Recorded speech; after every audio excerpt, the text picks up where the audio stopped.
من الشيطان الرجيم. بسم الله الرحمن الرحيم.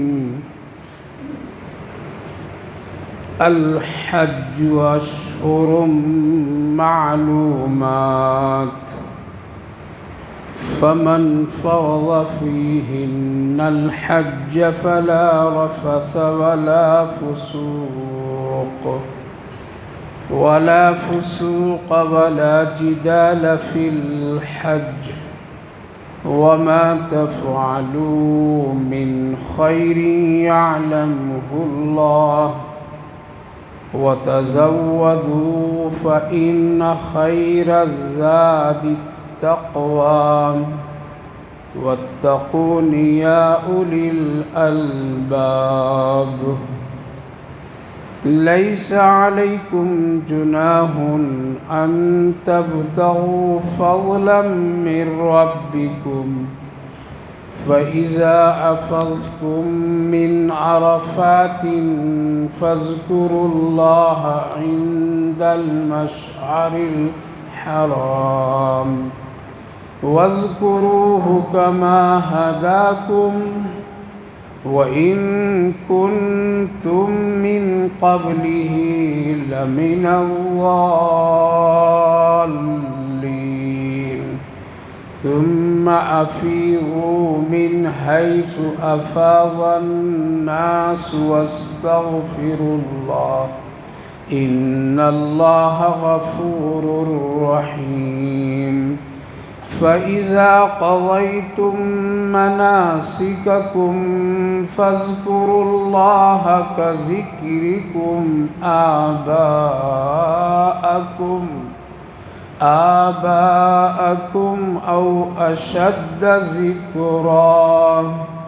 فمن الناس من يقول ربنا آتنا في الدنيا وما له في الآخرة من خلاق، ومنهم من يقول ربنا آتنا في الدنيا حسنة وفي الآخرة حسنة وقنا عذاب النار. أولئك لهم نصيب مما كسبوا والله سريع الحساب. صدق الله العظيم. الحج اشہر معلومات، حج کے چند مہینے ہیں جو معلوم ہے، مشہور ہے. پھر جس شخص نے حج اپنے اوپر لازم کر لیا ہے، ارادہ کر لیا ہے، فلا رفث ولا فسوق ولا جدال فی الحج، تو وہ رفث نہ کرے، یعنی اپنی بیوی سے ملاقات مت کرے، ولا فسوق اور گناہ کے کام نہ کرے، ولا جدال فی الحج اور جھگڑا وغیرہ حج میں نہ کرے. وما تفعلوا من خیر یعلمہ اللہ، جو کچھ تم کرو گے اللہ خوب جاننے والا. وتزودوا فإن خیر الزاد التقوی، حج کا توشہ سب سے بہترین توشہ تقوی ہے. واتقون یا اولی الالباب، ڈرو مجھ سے اے عقل والو. بھائی اور بزرگوں، اللہ رب العالمین کا شکر، اس کا احسان کہ اللہ تعالیٰ نے ہم سب کو نماز جو ادا کرنے کی توفیق مرحمت فرمائی. اللہ تعالیٰ قبول فرمائے. مزید اللہ کا یہ بہت بڑا احسان کہ اپنے کلام پاک کی اس بابرکت مجلس میں تھوڑی دیر بیٹھنے کی بھی توفیق مرحمت فرمائی ہے. اللہ تعالیٰ قبول فرمائے. کہیں سنی جانے والی باتوں پر عمل کی توفیق نصیب فرمائے. گزشتہ مجلس میں اللہ تعالیٰ نے 3 باتوں کی طرف خاص کر توجہ دلائی تھی، ان میں سے یہ کہ تم اپنے ہی آپ سے ہلاکت میں مت ڈالو، چاہے وہ مال کی شکل میں ہو یا جان کی شکل میں ہو، یعنی مال کو بھی مت برباد کرو اور اپنے جان کو بھی برباد مت کرو۔ اس کی جتنی بھی شکلیں دنیا میں نقصان کی مال اور جان کے سلسلے میں ہو، اس سے مکمل بچا کرو۔ یہ اللہ کا احسان ہے کہ وہ ہم سب کی رہبری فرما رہا ہے۔ اس لیے غور کیجئے کہ جن جن چیزوں سے ہماری جان میں خطرہ، بیماری، پریشانی آئے، اس سے بچنا چاہیے، چاہے وہ کھانے پینے کی لائن سے ہو یا کسی بھی لائن سے ہو، اس سے پرہیز کرنا چاہیے اور بچنا چاہیے، ورنہ اپنے آپ ہلاکت میں لوگ پڑ جاتے ہیں، جیسا کہ آج کا معاشرہ اور آج کی عادتیں ہم سب کی خود ہلاکت میں ڈال دیتی۔ دوسری بات، مال انسان بڑی محنت و مشقت سے کماتا ہے، جمع کرتا ہے، اور پھر اگر اس کو غیر غلط کاموں میں برباد کر دے تو یہ اس کے لیے بڑی ہلاکت ہے۔ دوسری ایک بات اور حدیث پاک کی روشنی میں اور مفسرین کی رائے کہ وہ چیز جس سے تمہاری عزت و آبرو محفوظ نہ ہو اور خطرہ ہو، تو پھر ایسے حالات میں اپنے آپ کو وہ حکم پر عمل کرو جس سے تمہاری عزت، آبرو اور شان باقی رہے، یعنی ترک جہاد نہیں کرنا چاہیے مسلمانوں کو۔ اس میں اللہ نے عزت رکھی ہے، اس میں مسلمان کے لیے کو ہمت اور وقار کی چیز کو رکھا ہے، لہذا جب جب مسلمانوں نے ترک جہاد پر عمل کیا ہے، دنیا میں وہ ذلیل اور رسوا ہوتے چلے گئے اور بزدل ہوتے چلے گئے۔ یہ بھی ہلاکت کے قسموں میں ایک قسم ہے۔ اسی لیے حضرت ابو ایوب انصاری رضی اللہ عنہ نبی پاک علیہ السلام کے بڑے خاص میزبان تھے۔ اس آیت کریمہ پر جب انہوں نے تلاوت کی اور غور کیا تو کہا کہ اب مدینے میں رہنے کی ضرورت نہیں ہے، اس لیے وہ نکل گئے اور اسلام پھیلانے کے لیے جہاں موقع ملا جہاد، اخلاق، اور پھر مدینے سے نکل کر کے قسطنطنیہ تک پہنچے اور وہاں نبی کے دین کو پھیلایا اور وہیں وفات پا گئے۔ تو میرے بھائیو بزرگوں، ہر اس عمل سے ہم کو اور آپ کو بچنا نہایت ہی ضروری ہے جس سے ہماری عزت، جان، مال کے لیے نقصان کا ذریعہ ہو۔ خاص کر نوجوان طبقہ، نوجوان بچوں سے بہت ہی عاجزانہ ہم سب گزارش کرتے ہیں، ان سے درخواست کرتے ہیں، تمہاری جوانی بڑی قیمتی سرمایہ ہے، اس کو تم ابھی نہیں سمجھتے ہو، جب بڑھاپا یا بیماریاں یا کوئی جسم کا حصہ کمزور ہو جائے گا تب معلوم ہوگا کہ اللہ نے کتنی خوبصورت اور کتنی اچھی نعمت دی تھی جس کو میں نے غیر غلط کاموں میں لگا کر کے اس کو برباد اور اپنے آپ کو ہلاک کر دیا۔ اس لیے نوجوانوں کو غیر غلط کھانے پینے سے، غیر غلط صحبتوں سے، غیر غلط طریقے سے اپنی جوانی کو برباد کرنے سے، نشہ آور چیزوں سے، گٹکا، پان اور شراب اور یہ بہت ساری جو چیزیں، ان سے خوب بچنا چاہیے۔ اس وقت جو آیت کریمہ پڑھا ہوں، اس میں ایک اہم عبادت کے لیے اللہ نے اشارہ فرمایا، جیسا کہ اس سے پہلے ایک آیت گزری تھی، یسألونک عن الأحلہ۔ صحابہ نے پوچھا تھا یا رسول اللہ یہ چاند کیا ہے، اس سے ہم لوگوں کو کچھ فائدہ ہے یا صرف روشنی ہے؟ تو اللہ تعالیٰ نے فرمایا تھا چاند تمہارے لیے حج اور عبادتوں کی تاریخ معلوم کرنے کے لیے، یسألونک عن الأحلہ قل ہی مواقیت للناس تو اللہ نے اب اس کا تذکرہ کیا، الحج اشہر معلومات، حج کے چند مہینے ہیں، خاص ہیں۔ حج ایک ایسی عبادت ہے، اس کے لیے اللہ نے ساری چیزیں متعین اور مقرر کر دیا ہے۔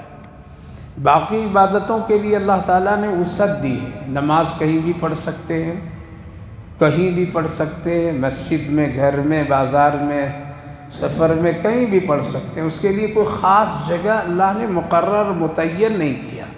مسجد متعین ہے جماعت کی شکلوں کے لیے، لیکن ایک آدمی اگر نماز پڑھنا چاہے تو سفر میں بھی پڑھ سکتا ہے، بازار میں بھی پڑھ سکتا ہے، دکان میں بھی پڑھ سکتا ہے، تو اس کے لیے کوئی جگہ مقرر نہیں کیا، اس کے لیے کوئی خاص مہینے بھی مقرر نہیں، کسی مہینے میں نماز، اس کے بعد نماز نہیں۔ پوری زندگی ایک عاقل بالغ پر نماز فرض ہے، ہر حال میں اس کو پڑھنا ہے۔ لیکن حج کا جو بات ہے، حج کے سلسلے میں اللہ نے مقرر کیا، جگہ بھی مقرر کر دی، اس جگہ کے علاوہ دوسری جگہ حج ہو ہی نہیں سکتا ہے، چاہے کتنی خوبصورت لوگ بنا دیں، اور وہ جگہ ہے مکہ المکرمہ، عرفہ، مزدلفہ، صفا مروہ کی سعی، قربان گاہ، یہ وہ جگہ ہیں، اس کے علاوہ حج کہیں دوسری جگہ ہو ہی نہیں سکتی۔ کتنے بھی آدمی خوبصورت بنا لے اور وہاں جا کر کے ٹھہرے اور وہاں خوب عبادت کرے، یوں کہہ لیجیے کہ 40 سال عبادت میں بیٹھ جائے کہ میرا حج یہاں ہو جائے، نہیں ہوگا۔ اس لیے اللہ نے جگہ کو مقرر کیا، وقت بھی اللہ نے مقرر کیا، اس وقت کے علاوہ بھی نہیں ہوگا۔ لہذا حج کے 3 مہینے مقرر ہیں، 3 مہینے مقرر تو ہیں، شوال، ذوالقعدہ اور ذی الحجہ۔ باقی جو 2 مہینے ہیں اور کچھ دن، وہ ہے تیاری حج۔ کیا ہے؟ تیاری حج، یعنی حج کے لیے تیاری کرو، شوال آ جائے تو تیاری کرو، ارادے کرو، اس کے لیے کوششیں کرو، جو بھی شکلیں ہو، کھانے پینے، سفر کے سامان کی تیاری کرو، ذوالقعدہ آ جائے روانہ ہو جاؤ، چلے جاؤ، سفر کرو، یہ دو۔ لیکن جو تاریخ خاص مقرر کی گئی ہے ذی الحجہ کی، وہی تاریخ میں اور اسی تاریخ میں حج ہوں گے، اس کے علاوہ نہیں ہوں گے۔ تو اللہ تعالیٰ نے فرمایا الحج اشہر معلومات، حج کا مہینہ بالکل مقرر ہے، کوئی اس کو گھٹا بڑھا بھی نہیں سکتا ہے، اپنی مرضی سے کوئی بدل بھی نہیں سکتا ہے، اگر بدل لے تو وہ حج ہو ہی نہیں سکتا ہے، کر لے تو حج ہو ہی نہیں سکتا ہے۔ مثلا ایک آدمی مکہ المکرمہ میں ہے، کام کر رہا ہے، نوکری ملازمت کر رہا ہے، وہ یہ سمجھتا ہو کہ یہ حج کے زمانے میں بہت بھیڑ ہو جاتی ہے، دھکا کھانا، بھاگنا، پریشان ہونا، ہم تو یہیں رہتے ہیں اس لیے فری حج کر لیں گے ذی الحجہ کے بعد میں، تھوڑی دیر کے عرفہ میں بیٹھنا، 3 دن کا وقت لگا کے بیٹھ جائیں گے خیمہ لگا کر کے، 1 کنکریاں، 7 کنکریاں، 21 کنکریاں، 70 کیا 7000 کنکریاں شیطان کو روز ماریں گے، نہیں ہوگا۔ اس لیے وہ مقرر وقت ہے۔ کیا ہے؟ وقت مقرر، اللہ تعالیٰ نے اس کا وقت مقرر کیا ہے۔ اور یہ 3 مہینے اس لیے رکھیں کہ ہر آدمی کو اس کی سہولت مل جائے، اس کی تیاری کرنے کا موقع مل جائے۔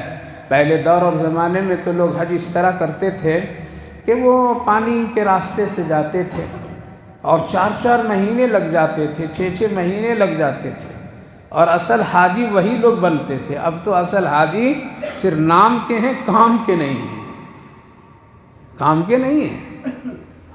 زیادہ تر آج کل حج کا جو شکلیں ہیں اور حاجیوں کی جو شکلیں ہیں، اللہ اکبر، وہ صرف نام، دعوت نامے کے کارڈ پر لکھانے کے لیے صرف ہے۔ ناراض ہو جاتے ہیں بعض لوگ، کیا جی ہم نے حج کر کے آیا اور حاجی بھی تم نے نہیں لکھا؟ تو آج کل بھی ہے۔ اس لیے حج کی مقبولیت کی جو علامت ہے وہ یہی ہے، حج سے پہلے جو گناہ کرتا تھا، حج کرنے کے بعد اگر وہ گناہ نہیں کرتا ہے تب تو یہ حاجی ہے، اور حج کے بعد بھی وہی گناہ، نماز چھوڑنا، جھوٹ بولنا، غیبت کرنا، ستانا، تو ابھی تم نے صرف ایک سفر کیا حج کا، حج ہوا تیرا نہیں، حج مقبول نہیں ہوا، محبوب نہیں ہوا۔ تو میرے بھائی بزرگ، عرض یہ کرنا ہے کہ حج کے لیے پہلے لوگ بڑی تیاری کرتے تھے، کفن باندھ کر کے جاتے تھے، لوگ کفن باندھ کر کے جاتے تھے، پتہ نہیں آؤں گا، معافی تلافی کر لیتے تھے۔ اب تو کہتے ہیں ارے بھائی رک جانا، چند دن کے بعد آتا ہوں اور آ کے تیرا کیا مسئلہ حل کر دوں گا، قرضہ ہے نہیں واپس کر دوں گا، رک جاؤ بھی، آ رہا ہوں میں۔ اب تو اس طرح کہہ کے جاتے تھے۔ پہلے کیا کرتے؟ صاف صفائی، بھائی جا رہا ہوں، پتہ نہیں واپس آ سکوں گا یا نہیں آ سکوں گا، لے لو یا معاف کر دو، اور کفن ساتھ میں لے جاتے تھے۔ اب وہاں سے کفن لے کے آتے ہیں، اور وہ کون سے کفن؟ زمزم سے ذرا اپنا احرام دھو دھا کر کے لے لیا کر کے آتے ہیں، اور کہتے ہیں کفن میں شامل کر دینا، کہ اس سے مغفرت نہیں ہوگی، اس سے زمزم سے غسل دیا جائے مردے کو تب بھی مغفرت نہیں۔ مغفرت کا معاملہ عمل سے ہے، کس سے ہے؟ عمل سے ہے، زمزم سے نہیں ہے بلکہ عمل سے ہے۔ عمل ٹھیک ہے تب تو بہت اچھا ہے، اور عمل نہیں ٹھیک تو اس سے بھی کچھ نہیں ہوتا۔ عبداللہ ابن ابی منافق جو تھا، رسول اللہ صلی اللہ علیہ وسلم سے کہا تھا آپ اپنی چادر مجھے میرے کفن میں شامل کر دیجیے گا۔ وہ سوچ رہا تھا نبی کی چادر مل جائے گی تو میری مغفرت ہوگی۔ آقا کریم نے دے دیا۔ حضرت عمر رضی اللہ عنہ نے آپ کیوں دے دیے اس کو؟ کہا کہ میری اس چادر سے اس کی مغفرت نہیں ہوگی، اس کے اعمال ٹھیک نہیں ہیں۔ میں نے اس لیے اس کو اپنی چادر دی کہ اس کا ایک احسان مجھ پر تھا کہ میرے چچا کو میرے کہنے پر ایک کرتا دے دیا تھا، یہ احسان تھا، تو میں نے اس احسان کو چکانے کے لیے اپنی چادر دے دیا۔ میری چادر سے بھی مغفرت اس کی نہیں ہو سکتی ہے۔ آپ کے اور ہمارے کوئی پیر صاحب آ کر کے دے دیں کہ میرا ٹکڑا رکھ کر کے قبر میں رکھ لینا، نماز پڑھو یا نہ پڑھو، سالانہ نذرانہ مجھے دے دینا، میرا نام منکر نکیر کے پاس، فرشتے کے پاس میں لے لینا، اوہو یہ سب کچھ نہیں چلنے والا میرے بھائیوں بزرگوں ماں بہنوں۔ اعمال اچھے کیجیے۔ غرض یہ عرض کر رہا تھا کہ حج کے مہینے کیا ہیں؟ مقرر ہیں، جگہ بھی مقرر ہے، اس کی تمام اعمال بھی مقرر ہیں، کیا کرنا نہیں کرنا۔ تو اللہ نے فرمایا الحج اشہر معلومات، یہ حج کے مہینے ہیں، اس مقرر ہیں، اس کی معلومات کرتے رہو۔ حج کے لیے اگر تم شوق رکھتے ہو اس کی تیاری کرتے رہو، اس کا چرچا کرتے رہو، اس کی بات کرتے رہو، اس کے لیے کچھ پیسے اسے جمع کرتے رہو۔ ایسا نہیں ہے کہ بغیر کسی یہ کہ ہو جائے، کوشش کرتے رہو، اللہ اٹھا کر کے کبھی بھی بلا لے گا۔ جب اگر یہ ارادہ ہو جائے اور جب حج کی ایک نیت ہو جائے اور احرام باندھ لے تو اللہ نے فرمایا 3 کام ہرگز نہیں کرنا، فلا رفث ولا فسوق ولا جدال۔ ایک تو یہ ہے کہ تو اپنی بیوی سے خصوصی ملاقات نہیں کرنا، احرام کی حالت میں جب تک کہ ہو یہ کام نہیں کرنا۔ دوسرا یہ ہے کہ کوئی گناہ کا بھی کام نہیں کرنا، گناہ کے جن چیزوں سے منع کیا گیا، خوشبو نہیں لگانا، ناخن نہیں کاٹنا، بال نہیں اکھاڑنا، جھگڑے تکرار نہیں کرنا، بحث مباحثہ نہیں کرنا، کمی بیشی کچھ ہو جائے تو لڑنا جھگڑنا نہیں، یہ کام نہیں کرنا۔ یہ 3 کام کی طرف اللہ نے روکا ہے۔ اور آخر وجہ کیا؟ علماء مفسرین لکھتے ہیں 3 کام خاص کر کے روکا کہ جب آدمی حج کے لیے جاتا ہے تو کہ کافی وقت لگ جاتا ہے، مہینوں لگتے ہیں، 2 مہینے لگتے ہیں، 3 مہینے لگتے ہیں، تو اپنی بیویوں سے ان علیحدگی کے لیے بہت سو ایک قربانی، ایک مجاہدے کی ضرورت ہے۔ اگر خدا نخواستہ اس کے سامنے، اس کے ساتھ میں ان کی اہلیہ، ان کی بیوی ہے تو اور زیادہ نفس بھڑکتا ہے۔ ایسے حالت میں قربانی دینا، ایسے حالت میں کنٹرول رکھنا، ایسے حالت میں اللہ کے اس حکم پر ماننا، یہی تو ثواب کی نیکیاں بڑھتی ہیں، یہی تو حج میں نیکیاں بڑھ جاتی ہیں۔ تو اس لیے فرمایا گئے ایک اگر نہیں ہے اس کے ساتھ میں اس کی بیوی تو وہاں بہت ساری عورتیں ہیں جو ایک اجتماعات کی شکل میں ہے، بھیڑ کی شکل میں ہے، وہاں شیطان اس کو گمراہ کر سکتا ہے، بھٹکا سکتا ہے، تو کبھی بھی وہ اپنی نظروں کو، اپنے ہاتھ کو، اپنی کسی چیز کو بے کنٹرول کر سکتا ہے۔ تو اللہ تعالیٰ نے خاص کر کے اس کا ذکر کیا فلا رفث، نہ تم اپنی بیوی سے اس طرح، نہ کسی اور عورت سے غیر غلط کام یہ کرو، فلا رفث ولا فسوق، کوئی بھی گناہ نہ کرو۔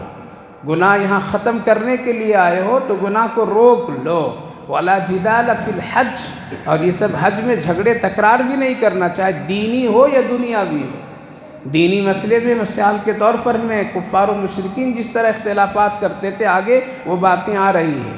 آج بھی بہت سارے لوگ جانے کے بعد میں اختلافات کرتے ہیں کہ نہیں ہمارے صاحب نے ایسا کہا ہے، ہمارے صاحب نے ایسا کہا ہے، ہمارے مفتی صاحب نے ایسا کہا۔ بھائی نہیں کرنے کا یہ سب کام، بحث و مباحثہ کرنے کی کوئی ضرورت نہیں ہے، موٹے موٹے اعمال ہیں، آپ خوشدلی کے ساتھ کر کے آ جائیے۔ اسی طرح سے اگر جگہ کھانے پینے میں اگر کوئی کمی بیشی ہو جائے تو اس میں بھی جھگڑے تکرار نہیں کرنا چاہیے، برداشت کرنا چاہیے۔ لیکن اب تو لوگ پہلے پوچھتے ہیں، کیا پوچھتے ہیں؟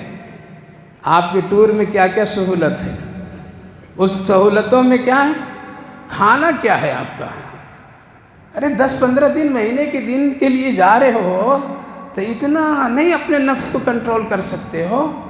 اس لیے لوگ پہلے، اور پھر ٹور والے بھی کیونکہ وہ تاجر ہیں، ان کو تو کرنا ہے، لہذا وہ حضرات پھر پوری تفصیل بتا دیتے ہیں، آپ کو چکن بھی مٹن بھی اوپر کا بھی نیچے کا بھی جنگل کا بھی شہر کا بھی، آپ کو ترکی کا تو ایران کا، یہاں کا پھل وہاں کا پھل، ارے باپ رے باپ، تو حج کرنے لے جا رہا ہے، 5 اسٹار ہوٹل میں لے جا رہا ہے۔ حالات ایسے ہیں۔ ایک حج تفریح کی چیز، ایک حج کو لوگوں نے ایک بزنس کی چیز بنا لیا، اور لوگ جانے والے بھی اسی امید سے جاتے ہیں کہ ہم کو اچھا کھانا ملے، اچھی رہائش ملے۔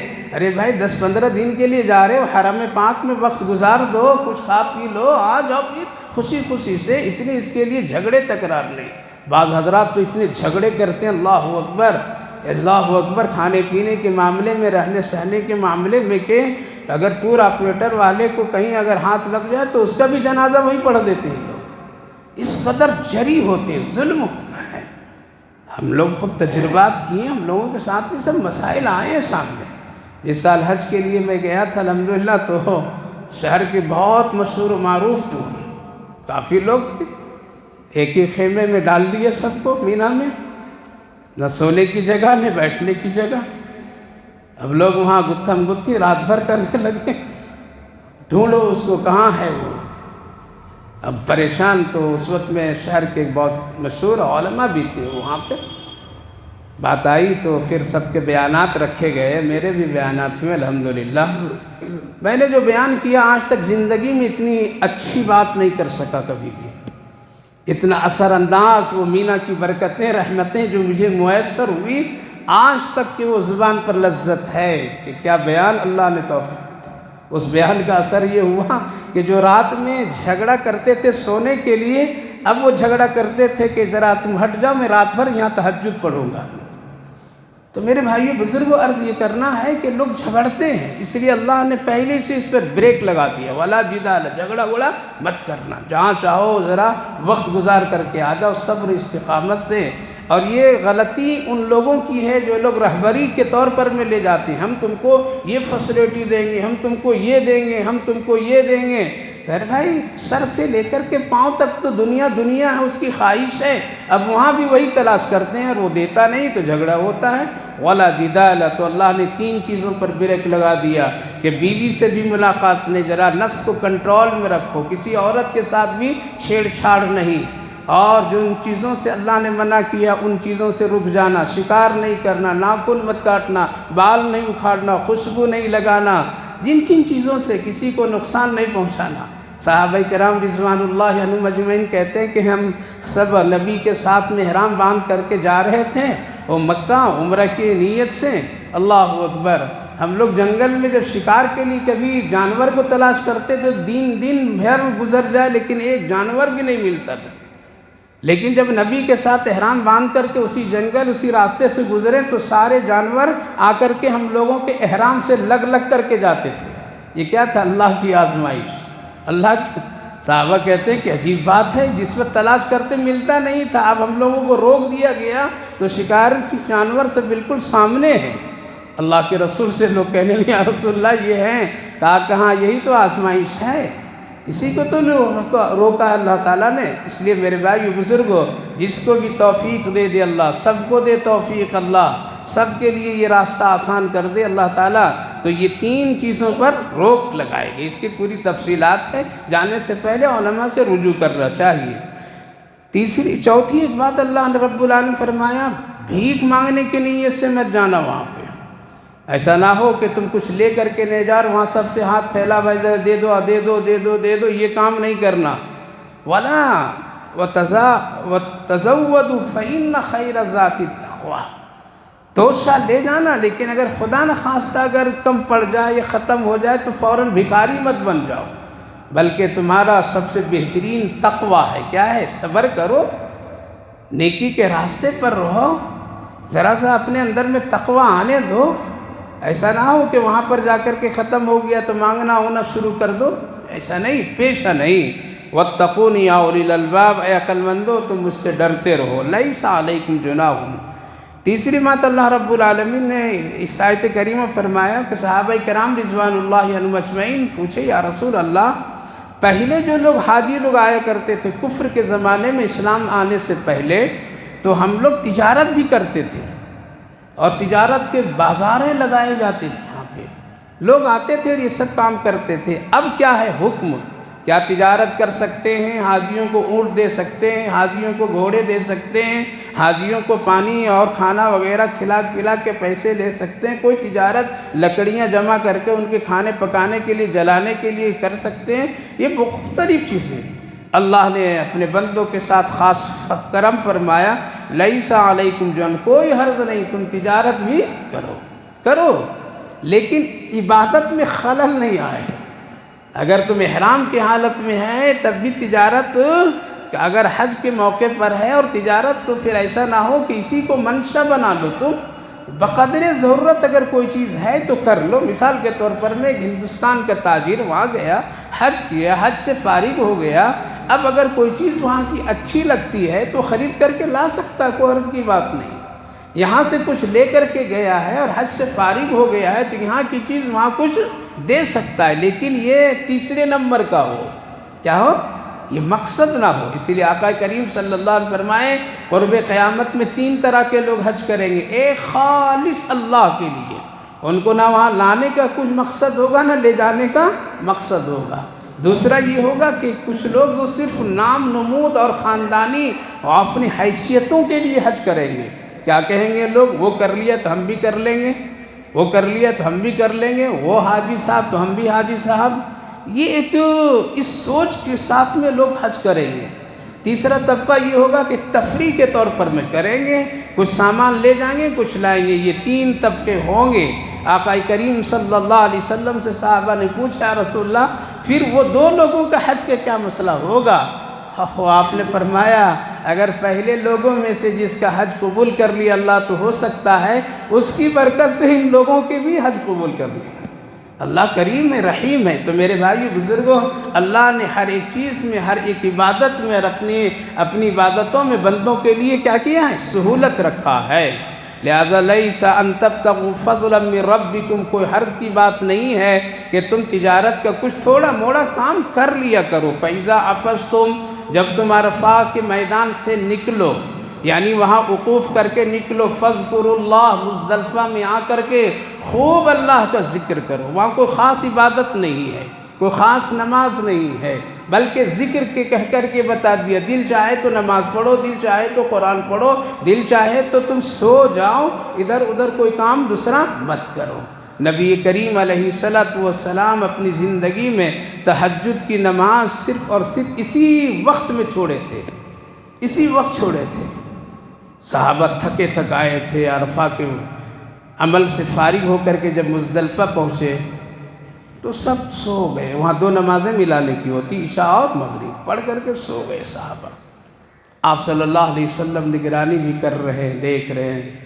آپ دیکھیں تو سب سو رہے، تہجد کا وقت ہے، آپ اٹھے تو ایک نظر ڈالے تو سب سو رہے ہیں، آپ بھی یوں ہی لیٹ گئے۔ پھر اٹھے، پھر دیکھیں تو کوئی بھی نہیں، پھر آپ پھر لیٹ گئے، پھر اٹھے، پھر دیکھیں کوئی نہیں اٹھا، پھر آپ لیٹ گئے۔ کتنا خیال کیا اپنے صحابہ کا۔ کیوں؟ اگر خدا نخواستہ ایک صحابی اگر نبی کو کھڑے نماز اور سجدے میں دیکھ لیتے تو وہ سب کو اٹھا دیتے۔ نبی نے فرمایا یہ نماز فرض نہیں ہے، کہیں میری عبادت سے میرے صحابہ کو تکلیف نہ پہنچے، اس لیے کہا کہ تہجد آج نہیں پڑھوں گا وہ بہتر ہے، لیکن اپنے عمل سے، اپنی عبادت سے ہم نئی تکلیف پہنچائیں گے صحابہ کو۔ سونا بھی ایک عبادت ہے، اللہ والوں اور نیک لوگوں کا سونا بھی عبادت ہے، اور آگے بڑھ کر کے یوں کہیے بدماشوں شریروں کا بھی سونا بھی ایک نیکی کا کام ہے۔ جو لوگ راستوں میں بدماشی کیے پھرتے ہیں، ہو ہنگامہ کیے کرتے پھرتے ہیں، ہوٹل بازی چائے خانے بازیاں کیا کرتے ہیں، ایسے لوگوں کو بہتر ہے کہ سو کر کے کچھ نیکی کا کما لو۔ سوچئے ذرا، اس پر غور کیجئے۔ اس آیت کریمہ کی ضمن میں لکھتے مفسرین کہ آقا کریم صلی اللہ علیہ وسلم کی تہجد کی نماز بڑی پیاری تھی، کبھی نہیں چھوڑتے تھے، لیکن آج صرف صحابہ کو تکلیف نہ ہو اس لیے آپ نے چھوڑ دیا۔ پتہ یہ چلا کہ کسی کو نیند میں خلل نہیں ڈالنا چاہیے۔ یہ نوجوان جو بے وقت میں آتے ہیں، یہ نوجوان جو بے وقت میں گاڑیاں بڑی ہنگامے کے ساتھ چلاتے ہیں، یہ نوجوان جو ہوں ہاں کرتے ہیں اللہ اکبر، کیا تم بے خبر ہو قبر سے؟ کیا اللہ سے ڈر نہیں ہے؟ کسی بندے کی اگر آہ نکل گئی کہ یہ کون ہے ظالم جو میری نیند کو خراب کر دیا، یا کوئی بیمار آدمی ہو، اس کی گاڑیوں کی آواز سے کبھی ایسا ہول دل ہو جاتا ہے کہ کسی کے دل سے اگر آہ نکل جائے تو تیری زندگی کی بربادی کے سوا کچھ بھی نہیں ہے۔ اس لیے جب اپنے محلے کی گلیوں میں آؤ تو ذرا پیدل چلو، اپنی گاڑی کے ساؤنڈ کو ذرا کم کر دو، یہ سمجھو کہ اللہ ہماری وجہ سے کسی بندے کو تکلیف نہ ہو۔ لیکن یہ شریر بدماش قسم کے نوجوان ہوتے ہیں، اسی گاڑیاں میں اور مزید آواز نکالتے ہیں تاکہ لوگ جانیں ایک بدماش آ گیا ہے میرے محلے میں۔ میرے بھائیوں، میرے بزرگوں، نوجوانوں، ذرا تاریخ پڑھیے، صحابہ کی تاریخ پڑھیے، بڑے بزرگوں کی تاریخ پڑھیے، جن کو جنتی ہونے کی بشارتیں وہ جب مکے مدینے کی گلیوں میں نکلتے تھے رات میں تو اپنی جوتیوں کو بازوں میں دبا لیتے تھے تاکہ میری آواز سے، میری جوتی کی کھڑبڑ کی آواز سے کسی کے نیند میں خلل نہ ہو۔ تم کس کی امت ہو نوجوانوں؟ کس رسول کو تم لوگ مانتے ہو؟ کس کا دین پر چلتے ہو؟ ہر محلے کا یہی حال ہے۔ غیروں کے محلے میں چلے جائیے تو ذرا سکون نظر آتا ہے، وہ گھر کے اندر بیٹھ کر کے دنیا کما رہے ہیں، گھر میں اندر بیٹھ کر کے وہ نیٹ سے ساری چیزیں کر رہے ہیں۔ ہمارے محلے، مسلمانوں کے محلے میں نوجوانوں کو چلے جاؤ تو اللہ اکبر، ایسے لگتے ہیں کہ اس کو کچھ خبر ہی نہیں ہے۔ اس لیے اپنی زندگی کو اور اپنی زندگی کی ترتیب بنائیے، کسی کو تکلیف نہ دیجیے، اپنے گھر کے قریب گلی میں داخل ہوئیے، گاڑی سے اتر جاؤ، پیدل چلو، یہ بہتر ہے، یہ اللہ کو پسند ہوگا اور اللہ کے بندوں کو بھی پسند ہوگا۔ اس لیے کسی کو تکلیف نہیں دینا چاہیے۔ اللہ کے رسول صلی اللہ علیہ وسلم اٹھ کر کے دیکھیں اور یوں ہی آپ لیٹ جاتے تھے۔ پھر فجر کی جب اذان ہوئی، حضرت بلال کو حکم دی اذان دے دو، جب اذان دی تب آپ نے صحابہ کو اٹھانے کا حکم دیا۔ اس لیے نماز کے لیے جگانا یہ ضروری ہے، فرض نماز ہے۔ اس لیے صحابہ اٹھے، سب لوگ کہنے لگے یا رسول اللہ اس تو تہجد نہیں پڑھے ہم لوگوں نے؟ کہا کہ کوئی بات نہیں، سونا بھی تیرے لیے ہمارے لیے ایک عبادت ہے۔ اس لیے اگر دل نہ لگے تو گناہ مت کرتے رہو، سو جاؤ، آنکھیں بند کر لو، یہ بہتر ہے۔ موبائلوں پر اپنی آنکھیں کو مت ٹکاؤ۔ فاذکروا عند المشعر الحرام، مشعر حرام یعنی مسجد کا نام ہے، آج بھی مزدلفہ میں بنا ہے۔ وَاذْكُرُوا كَمَا هَدَاكُمْ، پھر یاد کرو جیسا تم کو ہدایت دی۔ إِن كُنتُم مِّن قَبْلِ لَمِنَ الظَّالِمِينَ، پہلے تم کو کچھ معلوم نہیں تھا مزدلفہ میں کیا کرنا، عرفہ میں کیا کرنا، مینا میں کیا کرنا۔ پیارے آقا محمد الرسول اللہ صلی اللہ علیہ وسلم نے پوری شریعت اور پورے مسئلے کو بتا دیے، ان کے بتائے ہوئے، ان کی ہدایت کے مطابق حج میں یہ عمل کرو۔ ثم افیضوا من حیث افاض الناس واستغفروا اللہ ان اللہ غفور الرحیم۔ پھر اگر وہاں سے تم افاضہ یعنی اب وہاں سے نکلو، سب لوگ جہاں سے نکل رہے ہیں یعنی مزدلفہ سے نکلا، مینا سے نکلا، واستغفر اللہ، کثرت سے استغفار کرو، اپنے گناہوں کی معافی مانگو، اللہ بہت معاف کرنے والا ہے۔ فَإِذَا قَضَيْتُم مَّنَاسِكَكُمْ فَاذْكُرُوا اللَّهَ كَذِكْرِكُمْ آبَاءَكُمْ أَوْ أَشَدَّ ذِكْرًا۔ پھر جب تم حج کے ارکان اور مناسک سے فارغ ہو جاؤ تو پھر تم اللہ کے ذکر کرو، خوب کرو، خوب کرو۔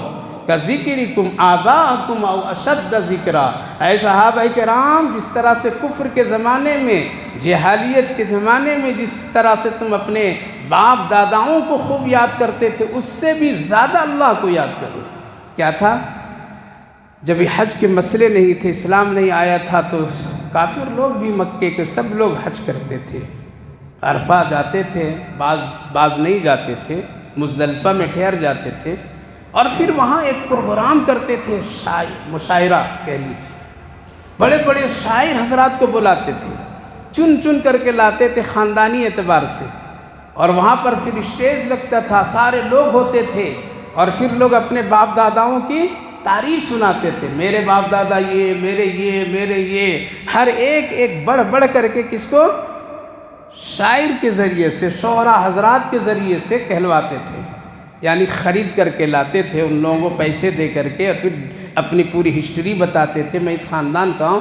تو شاعر حضرات تو ایسے ہوتے ہیں نا، زمین کو آسمان ملا دیتے تھے وہ لوگ، زمین کو آسمان، جھوٹ کا سچ، رات کا دین، دین کا رات، وہ ملانے والے ہیں، وہی فنکار ہیں، وہی فن ہے ان کا، لہذا وہ لوگ ملاتے تھے اور یہ کہتے تھے میں فلاں قبیلے کے طرف سے، اور پھر خوب بڑھا چڑھا کر کے کرتے تھے۔ اسی لیے تو اللہ نے شاعر اور شورا اور یہ سب مشاعرہ، یہ سب کو اللہ نے منع فرمایا ہے۔ سورہ شورا قرآن کریم میں ایک سورت ہے باضابطہ، جہاں پر صاف اللہ نے فرمایا وَالشُّعَرَاءُ يَتَّبِعُهُمُ الْغَاوُونَ۔ یہ شاعر بازی جو لوگ کرتے ہیں، یہ شعراء حضرات جو ہیں، یہ بھٹکنے والے ہیں، جھوٹ کو سچ بنانے والے ہیں، رات کو دن کر دینے والے ہیں، یہ گمراہ طریقے سے۔ آج مسلمانوں کے ایک بڑا طبقہ اردو زندہ شاعری سے کرتے ہیں۔ ارے یہاں کہاں زندہ ہوگا، یہاں تو گناہ ہو رہا ہے۔ ایک طرف مشاعرہ پڑھنے والی عورتیں ہوتی، ایک طرف مشاعرہ میں شامل ہونے والے مرد حضرات ہوتے ہیں، بیچ میں خبیث قسم کے لوگ بیٹھ کر کے ہاں چہرے کو دیکھ دیکھ کر کے داد دیتے ہیں۔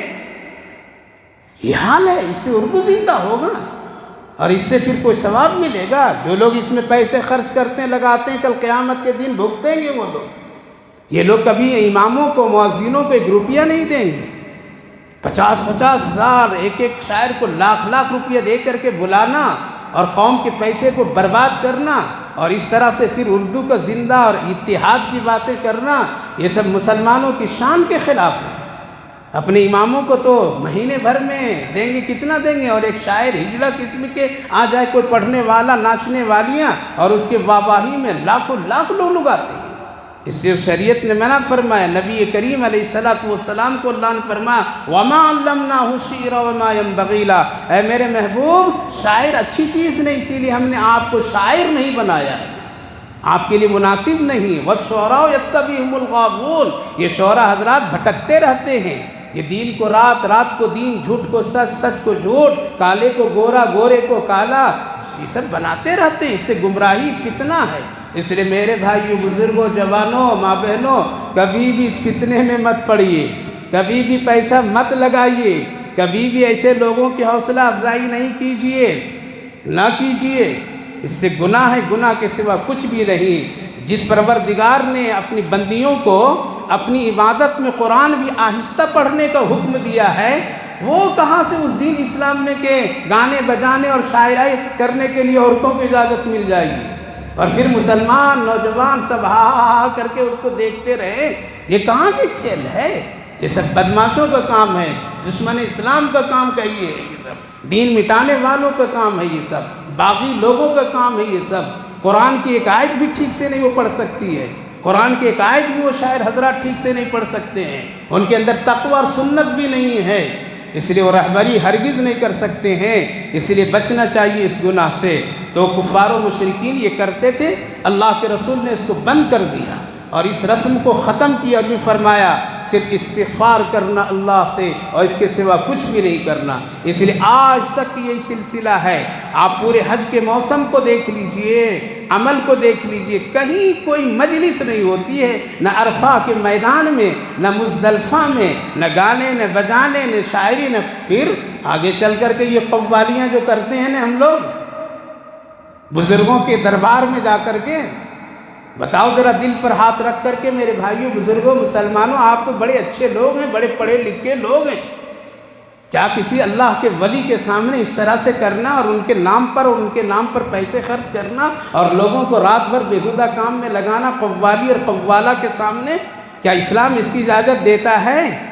دل پر ہاتھ رکھ کر کے سوچئے، فیصلہ کیجئے، نہیں اجازت دیتا ہے۔ ایسے کام کی کہیں کوئی گنجائش نہیں ہے، اس سے بچئے۔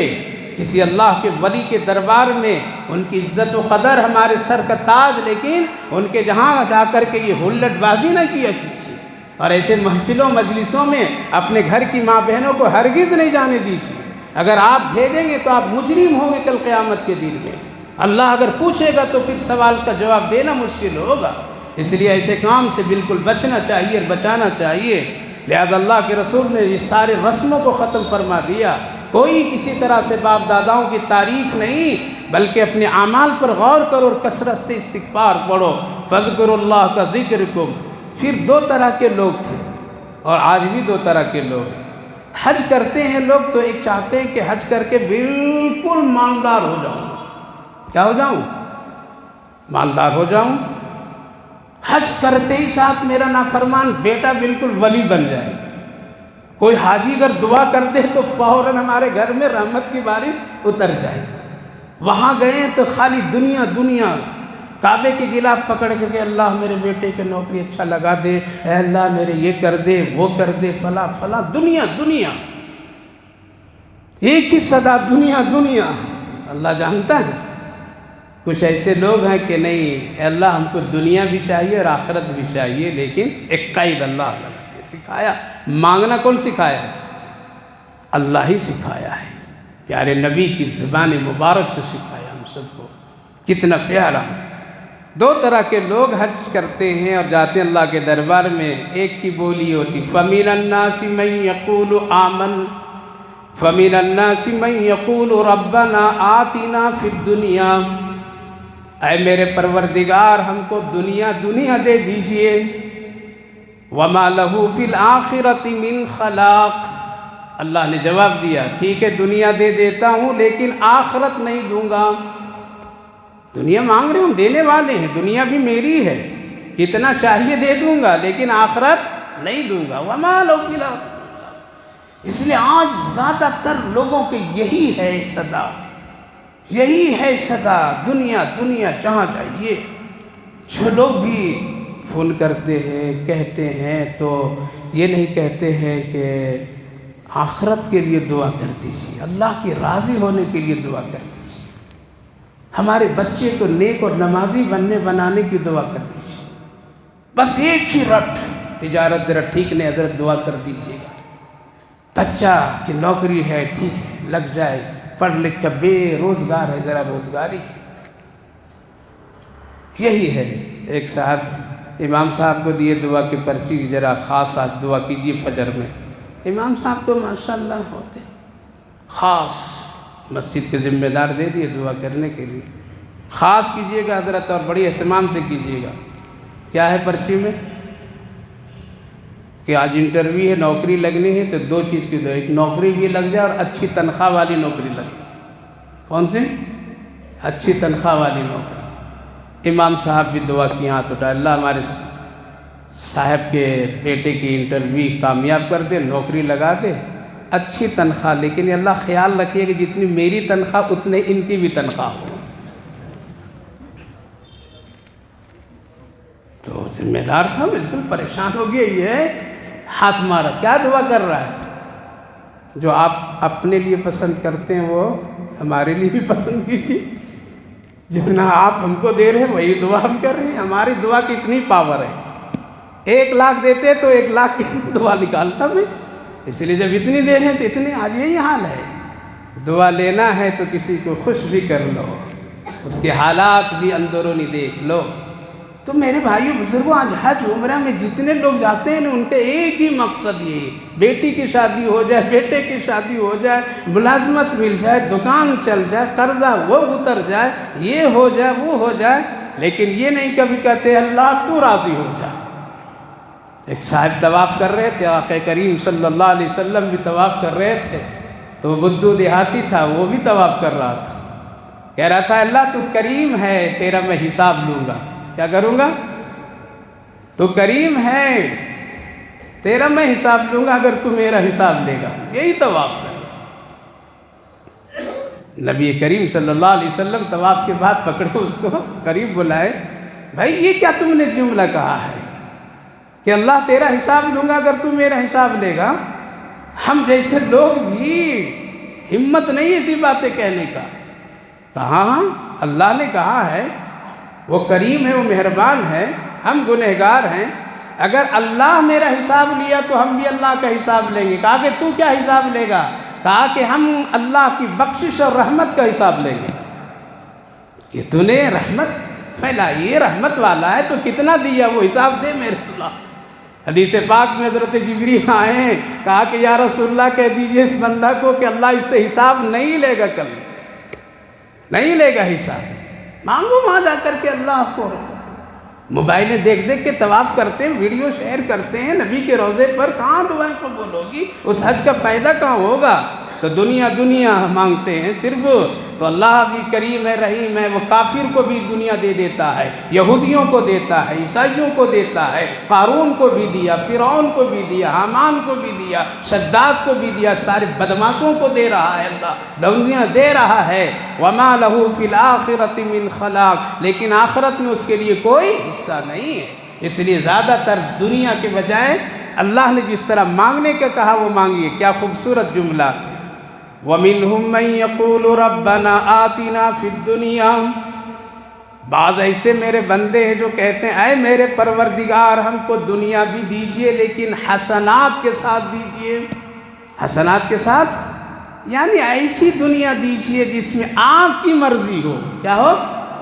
ہم لوگ دنیا اپنی مرضی سے مانگتے ہیں، اگر دنیا اللہ کی مرضی سے مانگیں گے پریشان نہیں ہوں گے۔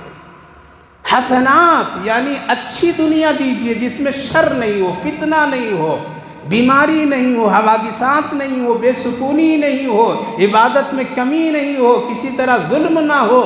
ایسی اولاد دیجئے جو نافرمان نہ ہو، ایسی بیوی دیجئے جو نافرمان نہ ہو، ایسا شوہر دیجئے جو نافرمان نہ ہو، ایسی تجارت دیجئے جس میں سکون اور برکتیں۔ یہ حسنات ہے۔ کیا ہے یہ حسنات؟ اے اللہ دنیا بھی تو دیا ہے، دنیا بنایا ہے، میں تیرا بندہ ہوں، دنیا کی زندگی کی گزارنے کے لیے ضرورت نے تو ہی دے سکتا ہے، تیرے سوا کوئی نہیں، تو ایسا دیجئے جس میں خیر ہی خیر ہو۔ تو بندے ہی کہتے ہیں۔ دوسری بات، وَفِي الْآخِرَةِ حَسَنَةٌ، اور اے میرے پروردگار آخرت کی بھی حسنات دیجئے۔ آخرت کی حسنات کیا ہے؟ موت آسان کر دیجئے گا، اے اللہ قبر کی منزل بھی آسان کر دیجئے گا، اے اللہ سوال و جواب بھی آسان کر دیجئے گا، اے اللہ میدان محشر میں رسوا مت کیجئے گا، اے اللہ ہمارا حساب و کتاب بھی آسان کر دیجئے گا، اے اللہ جب پل صراط سے گزروں تو آسانی سے گزار دیجئے گا، اے اللہ اپنی بنائی ہوئی جنت میں داخلہ دے دیجئے گا، راضی ہو جائیے گا، اپنا دیدار کرا دیجئے گا۔ یہ کیا ہے؟ آخرت کی حسنات۔ آخرت کی حسنات یہ مانگیے، اس کے مانگنے کے بعد توفیق ملے گی، نیکی کریں گے تو خود بخود حسنات بنتے چلے